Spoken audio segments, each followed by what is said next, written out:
እኸብር እምበር እንታይ ከሰንኩ ዝንቐጸል የረስረስ መንፈሱ እዝዩ ሚስጢሩ ንኢየሱስ ምልባሱ አየ ክትእም ብስኮይታ ምንባር ምስቶም ቅዱሳኑ አቡ ምጽምባር አየ ክትእም ብስኮይታ ምንባር ምስቶም ቅዱሳኑ አቡ ምጽምባር አየ ክትእም ብስኮይታ ምንባር ምስቶም ቅዱሳኑ አቡ ምጽምባር አየ ክትእም ብስኮይታ ምንባር ምስቶም ቅዱሳኑ አቡ ምጽምባር ሰላም ዕረፍቲ ዝርከባቡ ጥዕና ምስራህዋ ዘለዎ ምሱ ብጐይታ ኩሉ ሰባህ ይበልኩም እዝዩ ንኣኹም ጽናዕ ዝኾነኩም አየ ክትእም ብስኮይታ ምንባር ምስቶም ቅዱሳኑ አቡ ምጽምባር አየ ክትእም ብስኮይታ ምንባር ምስቶም ቅዱሳኑ አቡ ምጽምባር አየ ክትእም ብስኮይታ ምንባር ምስቶም ቅዱሳኑ አቡ ምጽምባር አየ ክትእም ብስኮይታ ምንባር ምስቶም ቅዱሳኑ አቡ ምጽምባር ነዚ ሓዲግና ከይንብል ግልጽ ከም ሰይቲ ሎጥ ከይንብል ንቕጽ ጐይታ ሓግዘና ብመንፈስካ ንዘላለም ክንነብር ኣብ ቤትካ አየ ክትእም ብስኮይታ ምንባር ምስቶም ቅዱሳኑ አቡ ምጽምባር አየ ክትእም ብስኮይታ ምንባር ምስቶም ቅዱሳኑ አቡ ምጽምባር አየ ክትእም ብስኮይታ ምንባር ምስቶም ቅዱሳኑ አቡ ምጽምባር አየ ክትእም ብስኮይታ ምንባር ምስቶም ቅዱሳኑ አቡ ምጽምባር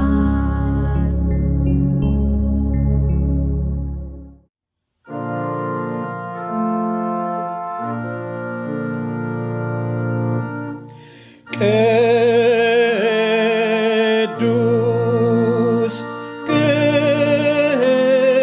ቅዱስ ቅዱስ ጐይታ ሰራዊት ኩሉ ምድሪ ብኽብረቱ መሊኡ አሉ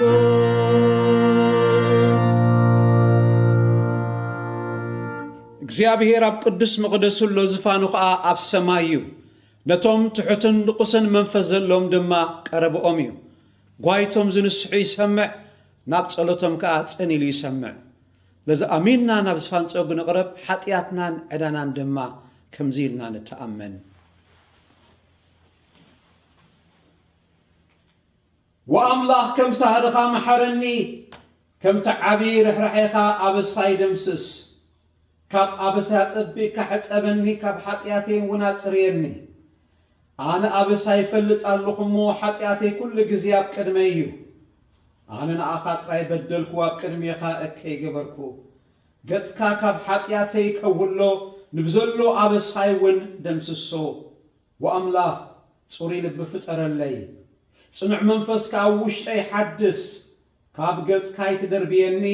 ቅዱስ መንፈስካ እውን ኣይትግድፈኒ ሓጎስ ምድሓንካ ምለሰለይ ብፍቓደኛ መንፈስ እውን ደግፈኒ መሓሪ ኣምላኽ ንኹሉ ኸ ኣለዋ ዝኾንካ ኣቦ ጸጋኻ ካብ ወለዶ ንወለዶ ይነብር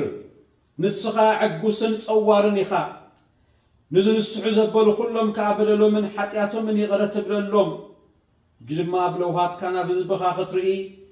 ልማኖ ደቅኻ ድማ ክሰምዕ ንልምነካ ኣሎና እግዚአብሔር አምላኽና ሓጢአት ኩሉ ይቕረት ትብል ዓመፃ ከዓ እተርሕቕ በይንኻ ንስኻ ኢኻ እሞ ብዛ ሰዓት እዚኣ ብፍላጥ ይኹን ብዘይፍላጥ ብሓሳብ ብቓል ብግብሪ ኣብ ቅድሚኻ ዝገበርናዮ ኩሉ ኣበሳና ይቕር ክትብለና ንልምነካ ኣለና እዚ ኩሉ በቲ ተፍቅሮ ወድኻ ብኢየሱስ ክርስቶስ ስም ሓጢአትና እንተተናዘዝና ንሓጢአትና ይቕር ክብለልና ካብ ኩሉ ዓመፃውን ከንፀሓና እሙንን ጻድቕን እዩ ኣሜን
ሰማያዊ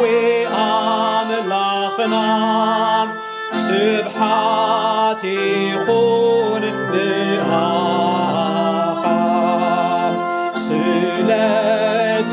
ሕያው ፍቕርኻ ለዊካ ዝሃብካና ሰላም ናብ ምድሪ ሰደድካ ብናይ ዘለዓለም ምኽርኻ ንኣና ባቂብለና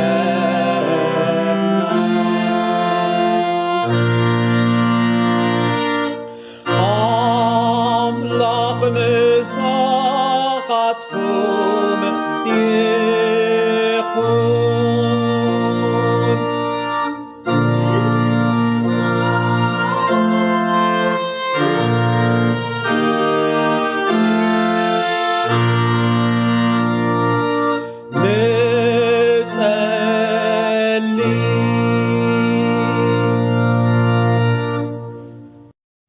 وكل تخل سماوي أملاخنا بيسوس كريستوس قويتانا حق زلو وأمنة نمحرت كاتون عتصفان نبتس أينا دما لقم زي بالله فغر كتبنا نلمنا كالونا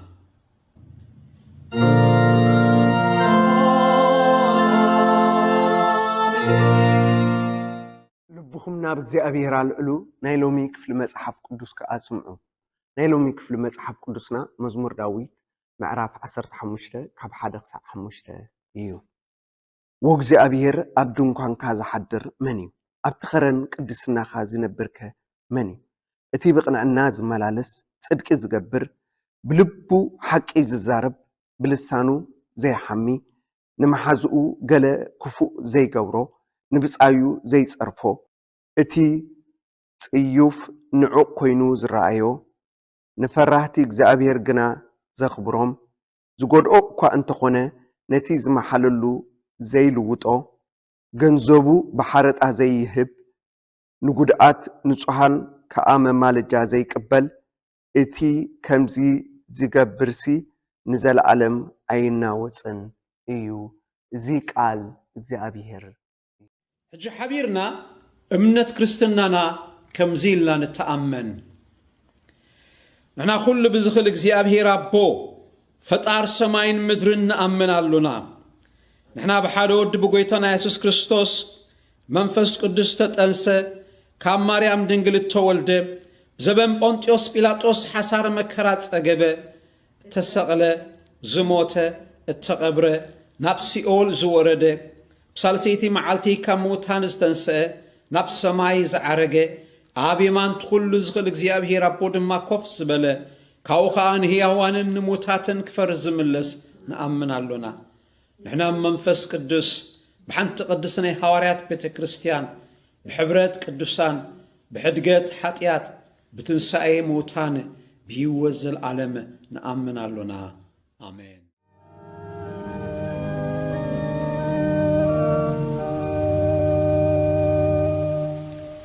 ርአኹ ኢየሱስ ዕርገትካ ናብ ሰማያዊ ክብሪ ግን ኣነ ኣለኹ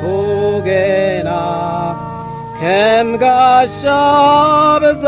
ምድሪ ርሑቕ እየ ካብ ሃገረይ ጓሂድኻ መናብርተይ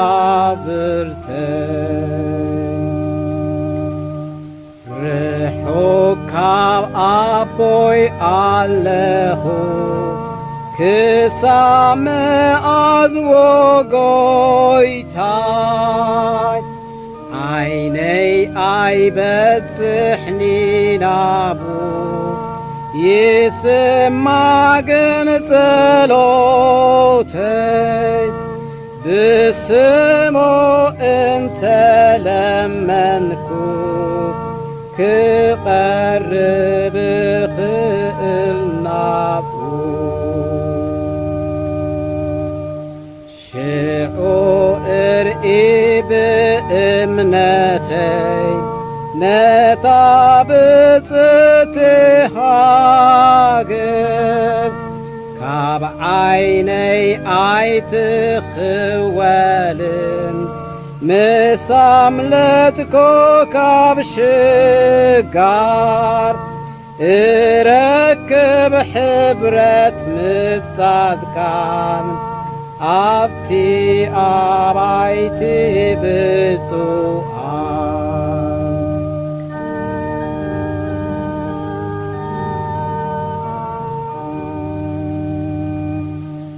ኣብኡ ኣይርከብኒ ጸልማት ከኣሕማምኒ ሞትኒ ኣብኡ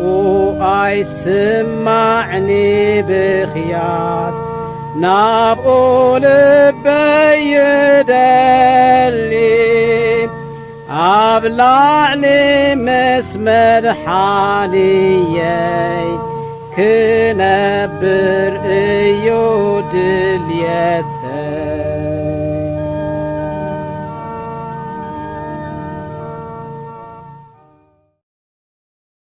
ኣን ሰላምን ናይ መድሓኒና ኢየሱስ ክርስቶስ ምስ ኩላትና ይኹን ንጸልይ ነመስግን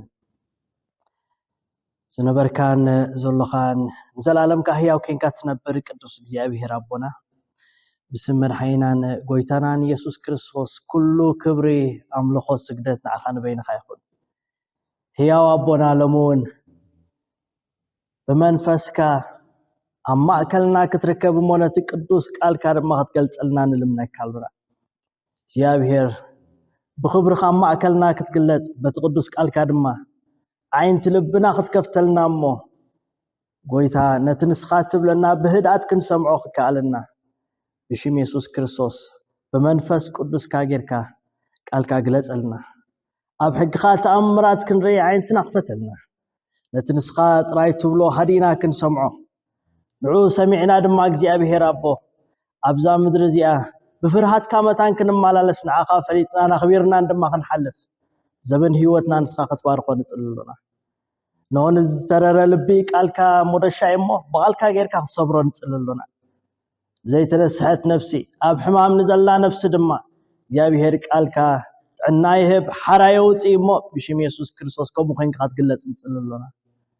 እግዚአብሔር አምላኽና ቃልካ ከም መስትያት ክንጥምቶሞ ምስልና ፀቢቕና ድማ መታን ክንርኢ ሪኢና ድማ ከምቲ ንስኻ ትደልዮ ህይወት ሒዝና ክንፀባበየካ ብሽም ኢየሱስ ክርስቶስ ምሳና ኾና ይትፈለየና አሜን። እቲ ንሎሚ ሓቢርና ንሪኦ ቃል እግዚአብሔር ካብ ግብረ ሐዋርያት ምዕራፍ 1 ካብ ፍቕዲ 6 ክሳብ 11 ከምዚ ይብል ድማ ቃል እግዚአብሔር ሽዑ ተኣኪቦም ከለዉ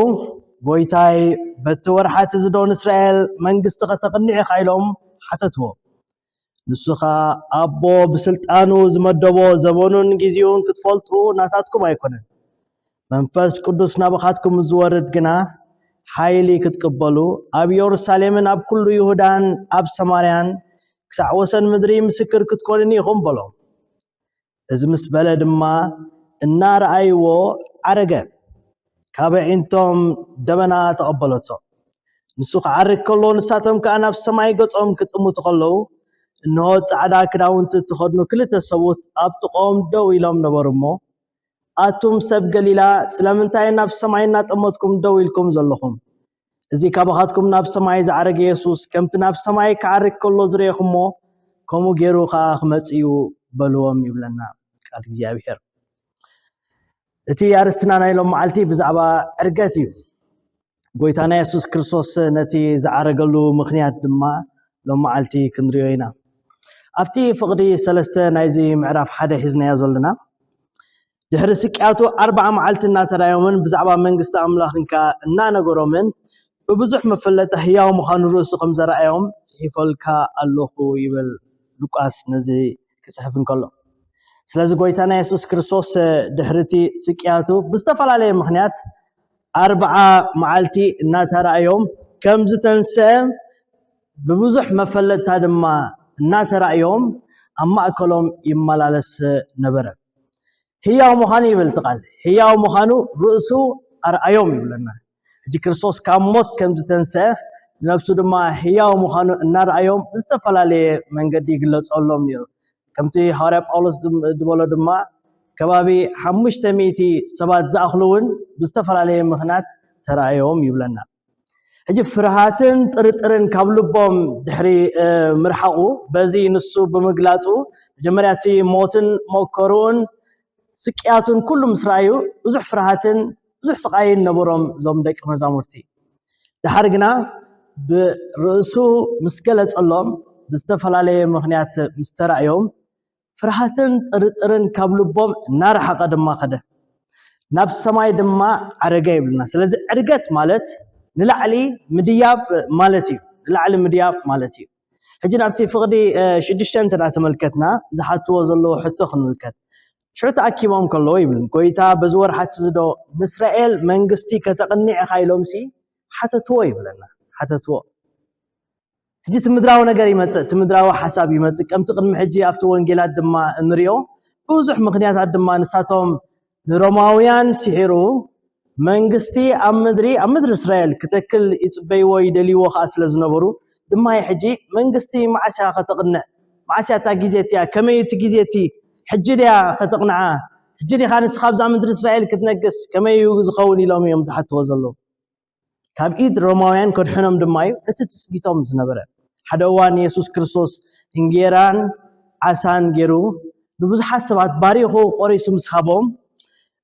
ምስ ባረኸሎም እሞ ድማ ምስ በልዑ ይብለና መንዚዖም ከንግስዎ ደለዩ ይብለና። እጂ ብሂደት እንጌራን ብሂደት ዓሳን ንብዙሓት ሰባት ስለ ዝመገበ ጎይታና ኢየሱስ ክርስቶስ እዞም ሰባት እዚኣቶም መግቢ ምስ ረኣዩ ዕለታዊ እንጀሮኦም ምስ ረኣዩ እዚ ትኽነግሰና ዘሎ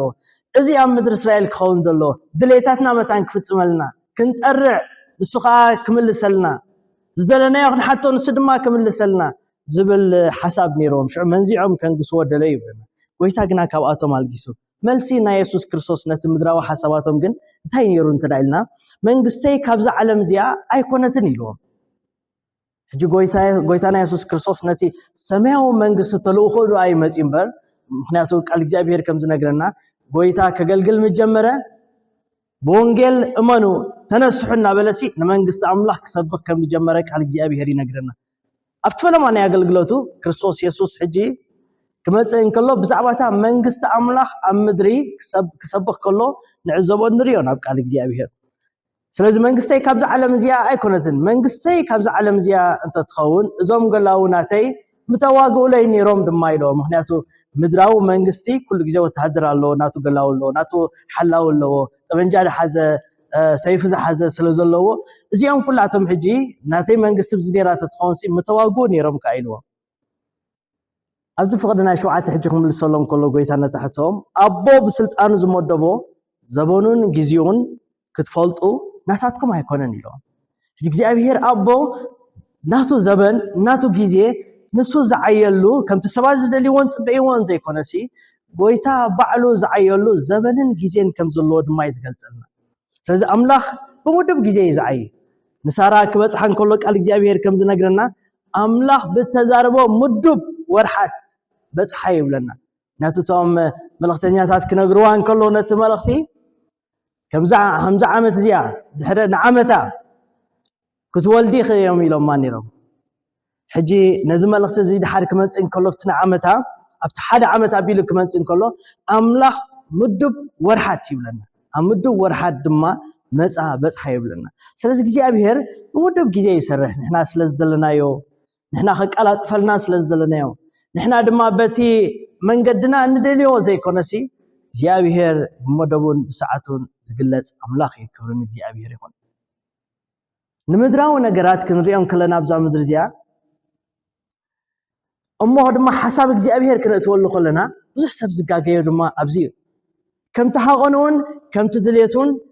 ክፍጸመሉ ይደሊ ሕልሚ ይሐልም ራእይ ድማ ሪኤ ድማ ይብል ስለዚ ነቲ ፍላይ ነቲ ኣብ ፀበባ ዘሎ ህዝቢ መታን ብዝተፈላለየ ነገር ካ ስለ ዝሐልፍ ዝተፈላለየ መልእክቲ ይጽበል እግዚአብሔር ግና ናቱ ምድብ ጊዜን ሰዓትን ኣለዎ ድንግል ክትአንስ ክብል ከሎ ነቢ ኢሳያስ ናይ ነዊሕ ዘመናት እዩ ዝዛረብ ነይሩ እረለኹ ኻይሉ እግዚአብሔር ግና ኣብቲ ምድብ ሰዓቱን ኣብቲ ምድብ መደቡን ድማ ድሓር ኣብ ሓድሽ ኪዳን ከም ንሪኦ ማርያም ድንግል ኢየሱስ ክርስቶስ ክትአንስ ከላኻ ንሪኦ ሕጂ እግዚአብሔር ነናይ ሰዓት ነናይ ምድብ ጊዜ ካ ስለ ዘለዎ ሕጂ እዚ ናታትኩም ኣይኮነን ዘመናት ክትፈልጡ ግዚኡ ክትፈልጡ እቲ ናይ እግዚአብሔር መደብ ኢሉ በዚ ይዓጾም ኣሎ ነዞም ሰባት ነቲ ሕቶም ኣፍቅዲ 8 መንፈስ ቅዱስ ይብል መንፈስ ቅዱስ ምስተቀበልኩም ከ ይብሎም መንፈስ ቅዱስ ናባኻትኩም ምዝወርድ ከ ይብሎም ምዝወርድ ሓይሊ ክትቀበሉ ሽዑ ኣብ ኢየሩሳሌም ኣብ ኩሉ ይሁዳን ኣብ ሰማርያን ክሳዕ ወሰን ምድሪ ምስክር ክትኮኑን ኢኹም በሎም ይብለና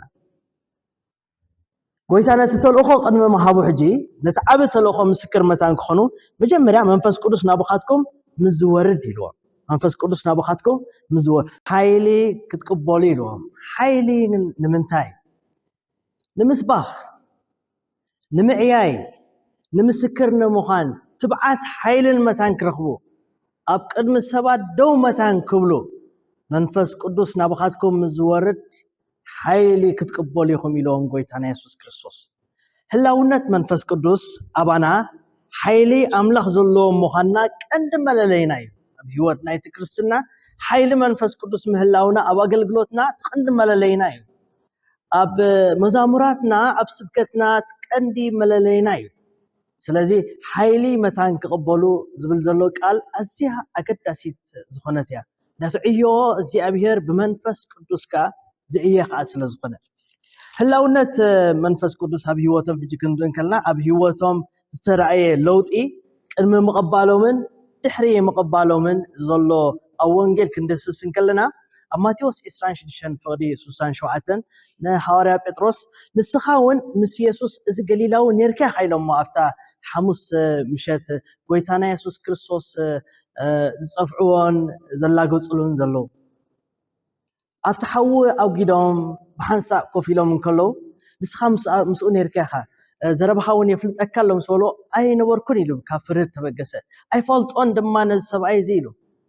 ሰለስተ ግዜ ድማ ክሄዱ እዚ ፍርሂ ዘርእየና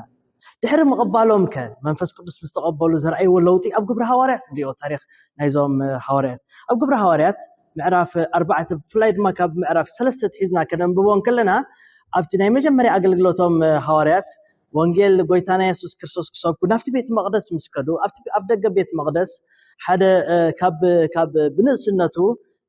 ኣጋሩ ዝለመሰ ሰብኣይ ረኸቡ ይብለና ስለዚህ ምስለም ሆኖም ንሳቶም ድማ ብስም ጎይታና ኢየሱስ ክርስቶስ ተስእ ምስ በልዎ ምስ ተንስአ ኣእጋሩ ድማ ዝል ምስ በለ ኣብ ብዘሎት ህዝቢ ዓብይ ምግራም ኮነ ይብለና ሽዑ ብዘሎት ህዝቢ ተኣኪቡ ብዛዕባ ንሳቶም ድማ ብዛዕባ እቲ ዝሞተን ዝተንስአን ኢየሱስ ክርስቶስ ብትብዓት ክሰብኩ ምስ ራእይዎም እቶም ሊቀ ካህናትን ካልኦት ሰባትን ኣብቲ ዋዕላ ፀውዕዎም ብናይ ስልጣን ወይ ብናይ ስም እዚ ትገብሩ ኣለኹም ምስ በልዎም ይብል ቃል እግዚኣብሔር መንፈስ ቅዱስ ንጴጥሮስ መልኦ ወይ መፀ ኣብኡ ድማ ፈሰሰ እንታይ ኢሉ ሽዑ ብዛዕባ ጎይታና ኢየሱስ ክርስቶስ ብዘገርም ነገር ድማ ሽዑ ብትብዓት ድማ መስኪሮም ሽዑ ይብለና ኣብቲ ራብዓይ ምዕራፍ 18 ብስም ኢየሱስ ንሓደ እኳ ከይነግሩ ወይሲ ከይምህሩ ኣዘዝዎም ይብለና ስልጣኖም ተጠቂሞም ሕጂ ብዛዕባ እዚ ስም እዚ ከይትዛረቡ ከይትሰብኩ ከይትምህሩ ንህዝቢ ኢሎም ኣዘዝዎም ጴጥሮስን ዮሐንስን ግና ከምዚ ኢሎም መሊሶም ንሕናስ ነቲ ዝረኣናዮ ዝሰማዕናዮ ንምዝራቡ ክንሓድግ ኣይኮነልናን ኢሎም بعيننا زرعنا ነገር ምስክር አለና ዝሰማዕናዮ ነገራት አለና ኣብ ህይወትና ዝበጽሐ ለውጥ ኣሎ ካብ ጸልማት ናብ ብርሃን አሰጋጊሩና ስለዚ እዚ ህዝብ እዚ ድማ ብርሃን መታን ክረክብ ንምስባኽ ይኹን ንምንጋር ቃል እግዚአብሔር ደው አይንብልኒና እስከ ሕረዩ እስከ ራዩ ናምላኽ ዶ ምእዛዝ ይበልጽ ወይስ ንኣኻትኩም ድማ በልዎ እዚቲ መንፈስ ቅዱስ ኣብ ህይወቶም ስወረደ እቲ ትብዓት ንምስባኽ ረኺቦም ኣብ ማእኸል ህዝቢ ደው ንምባል ከዓ ረኺቦም ስለዚ ድማ ኣገልግሎትና ቀንዲ ኣገዳሲ ዝኾነ ናይ መንፈስ ቅዱስ እዮ ወይ ሓይሊ ድማ ሃርያ ጴጥሮስ ሃርያ ጳውሎስ ንሰብ ቆሮንጦስ ክበጽሖም እንከሎ ብጥበብ ሰብ ኣይመጻናኩምን ኢሎም ብኽእለት ዘረባውን ኣይመጻናኩምን ኢሎም ዘረባና ኩሉ ብመንፈስ ቅዱስ እዩ ዝነበረ ኢሉ ጅሪኹም ቃል ወንጌል ክስበኽሲ ጥበብ ሰብ ኣየድልዮኒ መልክዕ ሰብ ኣየድልዮኒ وحلول الزراربا ون أهليوني ويون أملاك كان وانجيل أسبخدي وانجيل بتخكل بزعبا موتن تنسعين يسوع كريستوس لزقنا التزرت تعدما أتمنفس مسانا زلوا خاص لزقنا بمنفس قدوس تدريخو نتك الوانجيل أو أتم كم زبط حي قلت لهم مهنياتو نساتهم تو أبتكيزيتي توم غريخاويان بتأبابن بفلتأتن أزيوم فلاتات كأس لزنورو እቲ እቶም መምህራን ዝበሃሉ ፍትጊዜቲ ጥበብ እናገበሩ ሜናታት እናገበሩ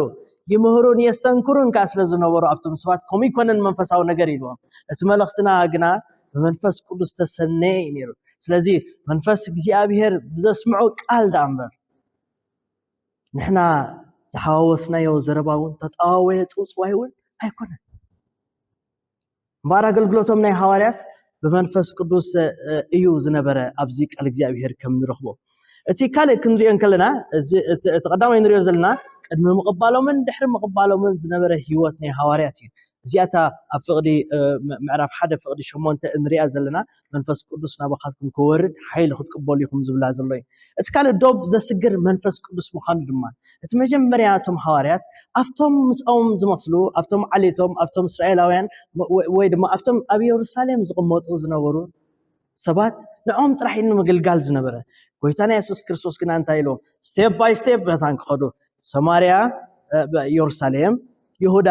ሰማርያ ኢሎም ነታ አገልግሎቶም መታን ክጥዕም ሕጂ ካብ ኢየሩሳሌም ይሁዳ ሰማርያ ምስክር ክትኮኑን ኢኹም ኢሎም እዚ ሓይሊ መንፈስ ቅዱስ ነታ ዓሌታው ፍልሊ ክሰግሮ ድማ ኣኺልዎም ክንሪኦም ከለና ቃል እግዚአብሔር ብፍላይ ድማ ወላብቲ ናይ ግብረ ሐዋርያት ወንጌል ክሰብኩ ክኸዱ እንከለዉ ኣብ ገለ ፍልሊ የምጽእ ነይሩ ምክንያቱ ጴጥሮስ ኣብ እንዳ ቀርኔሌዎስ ምስ ኣተወ ኣብ ኣሕዛብ ምስ ኣተወ እቶም ምስኡ ዝነበሩ ሐዋርያት ወይ ድማ እቶም ምስኡ መጓዓዝቲ ዝኾኑ ደቀ መዛሙርቲ ነዚ ኣይፈተውሉን ምክንያቱ ምስ ኣሕዛብ በሊዕካ ምስ ኣሕዛብ ድማ ኣቲኻ ኢሎም መንፈስ ቅዱስ ግና ከመይ ገይሩ ሰሪሕዎን ሐዋርያ ጴጥሮስ ከም ዝግባእ ገሊፆም ክጽልን ከለኹ ደይበን ከለኹ ሓደ ክበልዖ ዘይግባእ ርኹስ ነገር ብላዕሊ ምስ መፀ ከይተሰከፍካ ከይተዋላወልካ ብላዕ ምስ በለድኒ እሞኻ ምስ በላዕኩ ከይበላዕኩ ነቲ ነገራት እዚ ከመይ ገይረ ክበልዕ ምስ በልኮ ኖኖ እቲ አምላክ ዝቀደሶ ንስኻ ድማ ኣይተርክሶን ኢኻ ተባሂሉ ስለዚ እቲ መንፈስ ቅዱስ መሪሑ ኣብና ቀርኔሌዎስ ከም እቲ ዝረአዮ ራእይ ድማ ልክዕ ንዓቶም ምዃኑ ኣስተውዒሉ ሽዑ ምስ ተዛረበ መንፈስ ቅዱስ ቃል ኣብኣቶም ወረደ ይብል ከም ዝግባእ ገይሩ ነዚ ብቀደም ተኸተል ገይሩ ምስ ገለጸሎም ነቶም ሐዋርያት መንፈስ ቅዱስ ባ ከመይ ገይሩ ድማ ኣብ ህዛብ ከም ዝዓየ በዚ ኣጸቢቆም ምስክር ከዓ ኮይኖም በዚ ኣጸቢቆም ተረድዮም ነታ ዓሌታው ፍልልይ እውን ኣልጊስሎም ኣብ ህይወት ክርስትና ትዝኸፈ ናይ ዓሌት እዩ እቲ ዝኸፈ ናይ ቋንቋን ብሄርን ኮንካ ክትፈላለን ከለኻ እዩ እዚ ድማ እቲ ብዘይ መንፈስ ቅዱስ ንምርሖ ኣገባብ ድማ እዩ መንፈስ ቅዱስ ስለ መሪሕና ግና ካብ ዘሎ ዓሌታትን ቋንቋታትን ኢየሱስ ክርስቶስ ከም ተሓርደ ንኹሉ ሰብ ከዓ ከም ዝኾነ ህዝቢ ኣከብካ ዲ ዝብል ሕጂ ኢየሱስ ክርስቶስ ንኹሉ ይመጽ ባር ሕጂ ኣብ ሐዋርያት ከምዚ ዝኣመሰለ ሓይሊ ምስ ተቀበሉ ግና ነቲ ዝነበሮም ናይ ባህሪ ነቲ ዝነበሮም ፍልልይ ናይ ዓሌት ኣጽሪሎም ስለዚ ዕርገት ንኹላትና ኣመንቲ ናብቲ ዝዓበየ ሓላፍነት መዝነት ምሕጽንታ ምስፋሕ ወንጌል ዘሰጋግረና መድረኽ እዩ እዚ ይህብና ሕጂ ጎይታ ከዓርግን ከሎ ዝሃበና ሓላፍነት እዩ መዝነት እዩ ንኹሉ ከድኩም ወንጌል ስብኹ ከዓ ዝብል ስለዚ እዚ ምስ በሎም ሕጂ ንላዕሊ ዓረገ ይብለና ንላዕሊ ዓረገ ጎይታና ኢየሱስ ኣብ የማን ኣቦ ምቕማጡ ስልጣኑ ሓይሉ ኣምላኽነቱ ድማ ያመልክተና ኣምላኽ ምዃኑ ይገልጽልና ምክንያቱ ኣብ የማን ኣቦ ተቐመጠ መላእኽቲ ኣይኮኑን ካልኦት ቅዱሳን እውን ኣይኮኑን ኣብ የማን ኣቦ ተቐመጠ ጀካ ጎይታና ኢየሱስ ክርስቶስ ካልእ ድማ የልቦን ስለዚ እቲ የማን ምልክቱ ናይ ሓይሊ ናይ ስልጣን ኣምላኽነቱ ድማ ምልክት እዩ ኣብ የማን ኣቦ ኮይኑ ምእንታና ዝልምን ዘሎ ይብል ሮሜ 8:34 ባር ጎይታና ኢየሱስ ክርስቶስ ንሰማይ ምዕራጉ ኣክንዳይን ኣክንዳኻትኩምን ኮይኑ ዝልምን ዘሎ ምዃኑ ይገልጽልና ኣብ የማን ኣቦ ኮይኑ ዝልምነልና ዘሎ ኢሉ ይገልጾ ጠበቃኻ ኣብ ኣቦ ኣሎና ይብል ንሱ ድማ መድሓኒናን ጎይታናን ኢየሱስ ክርስቶስ ምዃኑ ከዓ ይገልጸልና ቃል እግዚአብሔር ስለዚ እዚ ምስ በሎሚ ሕጂ ጎይታና ኢየሱስ ክርስቶስ ንላዕሊ ምስ ዓረገ እሳቶም ድማ ናርኣይዎ ከዓ ይዓርግ ከዓ ስለ ዘሎ ሕጂ እቲ ምቕማጡ መጽሓፍ ቅዱስ ጽቡቕ ገይሩ ኣብ ሰማይ ምዕራጉ ዝነግረና ዕርገት ናይ ክርስቶስ ምዃን ጥራይ ዘይኮነስ ምምላስ ድማ ዝሕብር እዩ ነቶም ክልተ ሰብኡት ጠጠው ኢሎም ዝሪእዎም ዝነበሩ ነዞም ሐዋርያት ንላዕሊ እንቃዕሪሮም ምስ ረኣይዎም ኣቶም ገሊላውያን እንታይ ትሪኢ ኣለኹም ኢሎም ከምዚ ሕጂ ትሪእዎ ዘለኹም ጎይታ ዝዓርግ ዘሎ ተመሊሱ ድማ ከምኡ ክምለስ ይኽእል ኢሎም እግዚአብሔር መስገን ምጽኣቱ ድማ ሕጂ ንጸባበሉና ነቲ ኣምላኻዊ ስልጣኑ ሒዙ ገና ብማእከላውነት ኣብ መንጎ ሰባትን ኣምላኽን ናይ ምትዕራቕ ባህሪ ይገብር ኣሎ ክርስቶስ ኣብ ምድሪ እቲ ሰብ ክርስቶስ ምትዓረቕ ምዃኑ ኣብ መንጎ ሰብን ኣብ መንጎ እግዚአብሔርን ይገልጽ ሕጂ እውን ድማ ናይ ምድሪ ኣገልግሎቱ ወዲኡ ናይ ሰማይ ኣገልግሎቱ ድማ ጠበቃ ኮይኑ ኣብ መንጎ ሰባት ኣብ መንጎ ኣምላኽን ኮይኑ ናይ ምትዕራቕ ባህሪ ይገብር ስለ ዘሎ ሓደ ካብቲ ዝዓበየ ንሰብ እተዋህበ ውሕስነትና ድማ እዚ ኣብ ህይወት ክርስትና እግዚአብሔር መስገን ትርጉም ዕርገት እምበር ናይ ምድሪ ኣገልግሎት ወዲኡ ናይ ምድሪ ኣገልግሎት ብዓወት ፈጺሙ ወዲኡ ጎይታና ኢየሱስ ክርስቶስ ንሰማይ ከም ዝዓረገ ሓደ ዝመግለጺ ተፈጸመ ድማ በለ ከምኡ ድማ ኣብ ኤፌሶን 1:23 ኣምላኽ ኣብ ሰማያት ምስ ኣቐመጦ ይብል ንመን ንክርስቶስ ኣብታ ትመጽውን እምበር ኣብዚ ዓለም እዚኣ ጥራይ ዘይኮነ ይብለና ኣብ ልዕሊ ኩሉ ሽመትን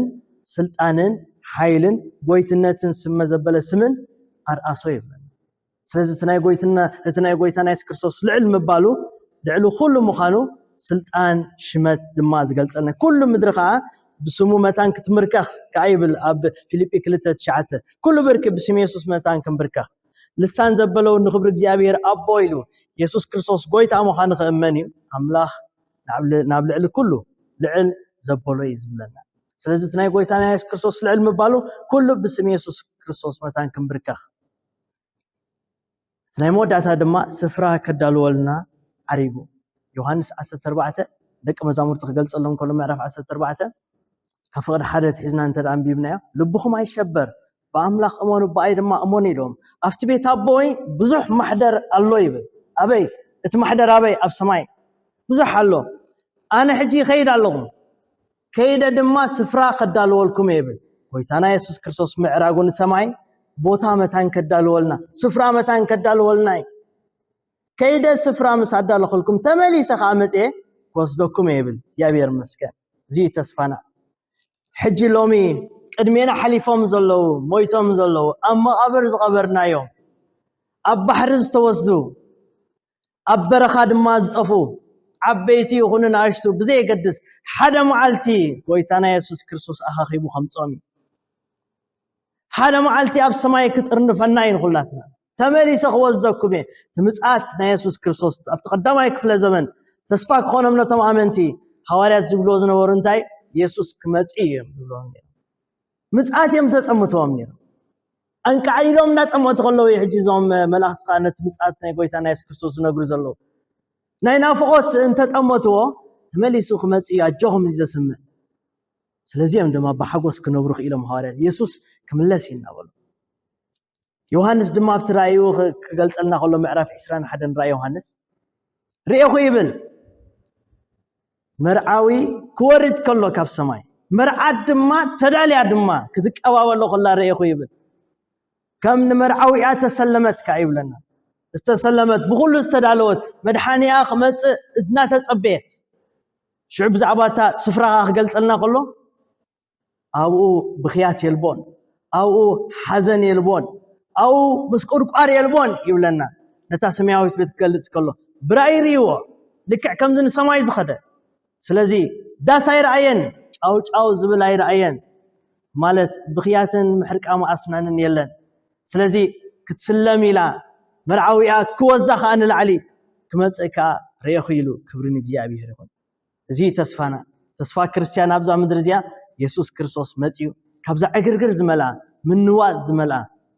بزلوا كفات زلوا مدري هل إلو متان كوزنا يسوع لومي نسماي عريقو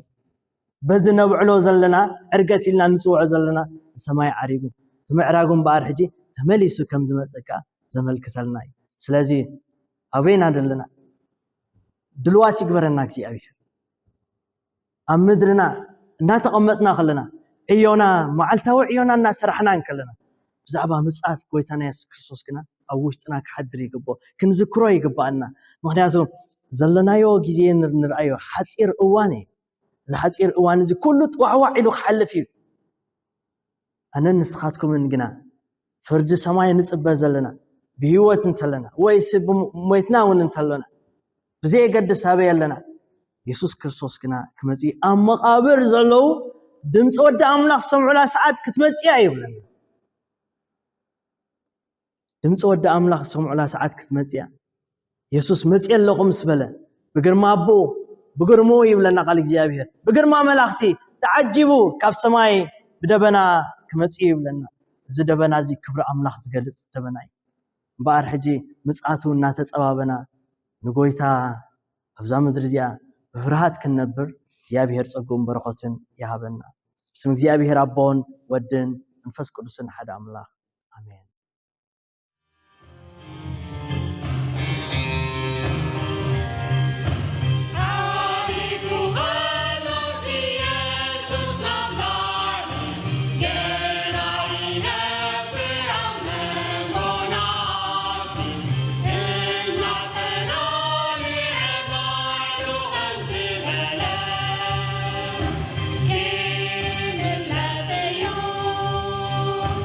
Yeah.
زعلماوي كل زكالة كأملاخ ناي كل فتارن حلاونا بخان مهللالونا سل يسوس كريستوس إلكا محرنا حتياتنا وناي تذكر بمنفس قدسكا قدسنان نقسنان كم قالكا بقدسا كايدا خن ملالس بتصقى خرد أنا نبيت كريستيان كا بقالكان بقدسات مستيراتكا أكبا أصنعيا حلوا نتوم بتسلماتن موتن عرتن تأثيرهم ذلو كله مهزابكا محرم برهانن هيوتن كرخبو الزد حنس أجخا بونجيل هابوم نقدس سمكان نخبرت نيلكا نحنا كلنا دما برحان كنبر نخلهم مرحتي بارخن حلون بايتو من قست زبل كله بارخ نبر السلامن دحاننا وردنا تعيز تكمل آيران فسلنا صحاين ماين ببوان هابنا كل قبرنا قنعن صبقن كخون مخري كريستنا حبرنا زر مدرنا كلنا أفريلنا قبر تبابن صبق من بابرون بارخلنا نتوم نعيو محبركا فقنعزوك بخلوم باروتكا كتبارخوم نتسليان لنا اتمأكابوم كان خبرخان نمزرقاح من قستخان كتاكم اسمر اللوم وطروز اكبو مخارو بيت منقستي باركوم حسابهم نخبر سمكان نمسلطان هاجرن كخون بفرهات كان بتصبق اسم معن أصلت اللوم وغزيابير نتا قدست قال كيدان بارخ من هذا خانزوم حجب قال كيدان كتاعتاتو زدليو باركوم كيدان تنقطهم نزحدسون نزقربهم بمحرت كارأيوم فتات كريستنان توغلا بازي بالله امنتن عدلهم ناي حق تمهارخا خوينوم ورتغبت حق زملو مقدخا خملالسوم رحايوم نخلهم حمات دخاتاتن عقلهم لتصببون نامون زقربون ارفولهم نزختماتن نمبلتاتن بلوهات كام حازلهم غزي موتنا مسبت حرد أنا دحرز حلافيتي ووتنا بقويتانان مدحالنا بيسوس كريستوس نايزر عالم بتسلنا أما قلنا آمين حبيرنا نتسأل خمت قويتا زمهارنا خبزيلنا عاب سمايات تنبر أبونا سمكاي قدس من كستخاتم تسا فغاتك خمت عاب سمايكم خام مدريخون ناي علتن غيرنا لومي هابنا نحنا نزبدلنا خمس حدقنا لهم بدلنا حدقلنا كافوات حننا مبرافتنا يتأتونا من قستن حايلن كبرن نزل عالمنا تكايمو آمين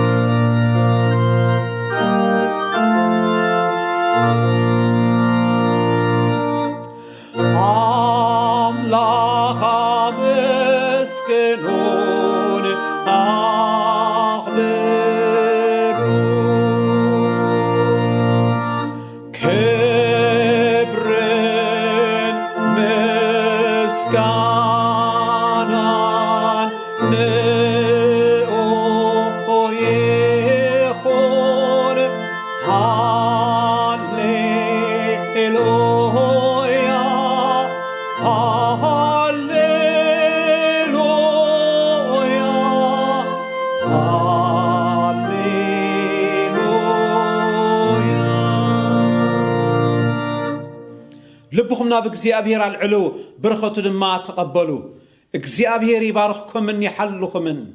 እግዚአብሔር ገጽ ይብርሃልኩም ጸግኡ ድማ ይሃብኩም እግዚአብሔር ገጽ ይምለሰልኩም ሰላም ይሃብኩም بسم እግዚአብሔር አቦን ወድን መንፈስ ቅዱስን ሓደ አምላኽ አሜን አሜን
تغلاطف علومي رفع بخير وحابوس مس عرفتي أبوتي رقيب أنا غير يجيك كل وان نابو قرب بمسكان تنسى تغلاطف علومي رفع بخير وحابوس مس عرفتي أبوتي رقيب أنا غير يجيك كل وان نابو قرب بمسكان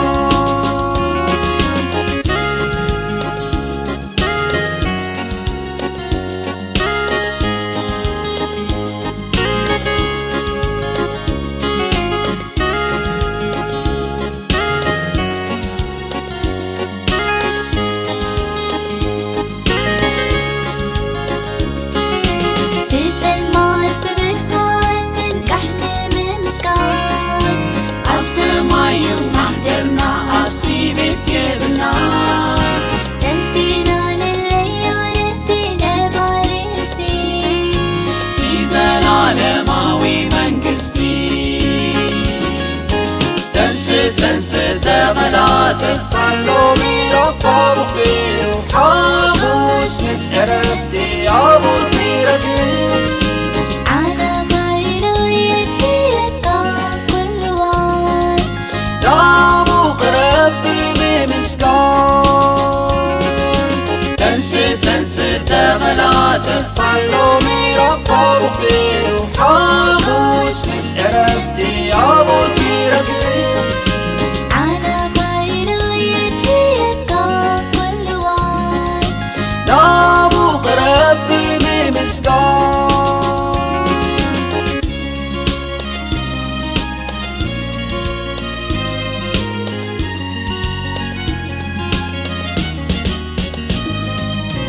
محجرنا يبتوان بوتا قدسنا بيجكا حقوس للتا انتا زي بالله